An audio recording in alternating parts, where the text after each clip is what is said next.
আমরা তো কুরবানি ঈদের সময় ছাগল যদি দেই তাহলে খাসিও দিই, বকরিও দিই, পাটাও দিই, হেলনও দিই যদি বয়স হয়। ঠিক অনুরূপভাবে গরুর বেলায় যদি বয়স হয় বলদও দিই, গাইও দিই, দামরাও দিই, বকনও দিই। তোমাদের কালী পূজার সময় তোমরা যে পাটা বলি দাও, তোমাদের কালী পাটা ছাড়া অন্য কিছু মানে না কেন? প্রশ্ন হয়। হাইলন, বকরি, খাসি ইত্যাদি তো বলি দেওয়ার কথা, ছাগল হলেই হলো। হ্যাঁ, তোমাদের কালী সেটা মানে না কেন? আমাকে উত্তর দাও। কয় দাদা এটা তো আমি জানি না। তাহলে ইতিহাসটা আমার কাছে শোনো।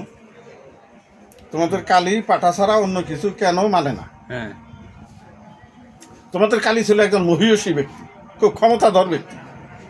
সে যে কোনো জায়গায় যে কোনো সময় যাইতে পারত, আর যে কোনো মুহূর্তে যে কোনো রূপ ধারণ করতে পারত।